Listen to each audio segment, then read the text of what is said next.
decided today I'd stand with a tree. It's a bit windy, but also it's beautiful, and the sunlight is gorgeous coming through the leaves. Autumn, the colours, the leaves, a time of change. Yeah, shedding the old to make way, shedding the old to make way for the new in the spring. Everything in life kind of goes through this process. But I was just reflecting on something that I saw yesterday. I'm in a Facebook group for sound practitioners, so people that do sound ceremony, and some people call it healing. The course I did, we referred to it as sound ceremony rather than sound healing or sound bath. But anyway, somebody who was new to holding events was asking for help with writing, like how would I word something if I was telling someone like an elevator pitch, like I had a couple of minutes to explain what it was, like what would you guys write? And I thought, okay, this is a group full of people that are really experienced sound practitioners, and they're going to get some really helpful advice.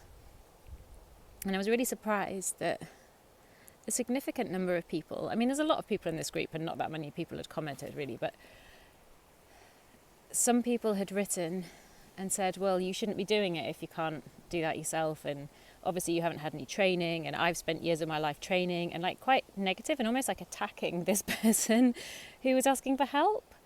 And yeah, maybe that's not how it was intended, but that was how I read it, I guess, that this person who was just reaching out asking for help was kind of coming under attack from the more experienced people. And I've always like hold this thing in my head of never look down on someone unless it's to help them up. So I just wonder where this feeling is coming from, that they I guess are not able to help the person that was asking, and instead they felt rather than not saying anything they had to say something negative. And yeah, there will be loads of people in the world who are really experienced sound practitioners that have dedicated their lives to sound and music and are really experienced and are amazing at it, but not everyone's like that. And does that mean that they shouldn't be offering this? If what they're offering is bringing joy and peace and calm into people's lives? I don't know. I mean, how do you get experience without doing it? We all start somewhere. We can't all have 20 years experience in sound therapy now. Like some people, it's going to be their first circle, or whatever you want to call it, their first ceremony. And it's nerve-wracking the first time you hold space with people. And yeah, I just felt a bit like not saddened, I guess, by the response that this person got when they were just reaching out for help, and they got berated, belittled and berated in a way by their, I guess, what would be their mentors. So it would be nice maybe if there were some people that had also said really lovely and helpful things, but I was just surprised in that group of people who call themselves healers, and that they were kind of quite so aggressive with their wording to this person. Yeah. And then it came onto another topic I've been thinking about a lot, which is the sliding doors and parallel universes.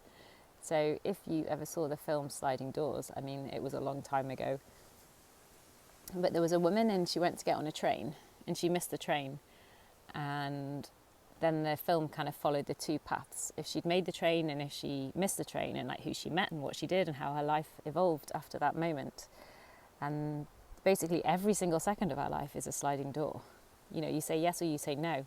That changes the whole trajectory of your life. I was going to say potentially then, but no, it just changes the whole trajectory of your life, and the interactions that you have and the places that you go to, and depending on that yes or no moment. And how the choices that we make in life shape us and ultimately bring us to where we are now. And just because we've always made those choices, it doesn't mean that we have to continue making the same choices. So there's always an opportunity every day when you wake up in the morning, and I've said this before, to choose differently. So even in subtle ways, wake up in the morning and think, okay, today I'm going to be grateful. Today I'm going to be grateful for the things that I do have. Today I'm going to start that course that I wanted to do. Today I'm going to apply for that thing that I've always dreamed of. Today I'm going to just whatever. You make a choice. In every moment of every second of every day, there are choices to make. And what you choose changes your reality. And then, I don't know if anyone else likes physics, but there's all these theories about parallel universes and how things behave differently when they're observed and when they're not, and all these kind of things. And so in theory, every time you make a decision, there's a you in another universe that has made the opposite decision. So there's a you that's living a totally different life, and all these timelines are happening. Everything's happening all at once, everywhere. So all these timelines, why can't I say that word? All these timelines are happening in parallel. And in theory, that's what they say with manifestation. With the manifestation, what you're doing is actually believing that you're in that timeline already, the other timeline where you believed in yourself and you were successful, rather than putting yourself down and keeping yourself small, where you actually succeeded in that thing. And you have the ability through manifestation to shift into that timeline. And I find all this stuff fascinating. And how when you make big decisions and you kind of get through the tests that the universe, God, whatever you want to say, is sending you, when you pass the tests, that actually you shift into a different timeline. Kind of like in a computer game, you pass the level, you keep revisiting the same lessons over and over again, because you have to kind of like pass that level to make it to the next one. That's what I've been thinking about anyway. Yeah, so I just remembered this thing that I was listening to about parallel universes, and if I can remember who I heard it from, I'll share the link.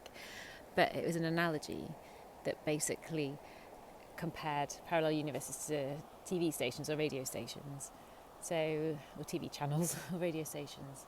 So basically, I thought there's something in the river then, but I think it's rocks. If you're watching one channel on your television and you want to tune to another one, you don't have to create another television channel. That television channel already exists, and you're just pressing the button to change the frequency to that channel. And the same, like there are radio waves in the air that we can't see, and they're always there, they all exist. And if you want to listen to a specific radio station, you just have to tune to that frequency. So the whole thing with manifestation and changing into a different timeline in a parallel universe is actually you just have to match the vibration of that, because it's already there, it already exists. And time is an illusion, and everything's happening everywhere all at once. So you just have to change your vibration to change into the universe. The sun's come out as I said that. To switch to the parallel universe and the timeline that already exists. You can manifest instantaneously, because time is an illusion, and you just have to tune into the frequency. So you just have to raise your vibration and become the frequency to instantly manifest. And I think that's what we're all learning on this journey about so many things. I'm not sure how other people spend their evenings, but I spend mine listening to stuff about parallel universes and physics and crocheting. So maybe something will come of that one day. Maybe there's a point to this. But anyway, I'm sending loads of love and thank you to anyone who's listened to this random waffle. And have a wonderful day.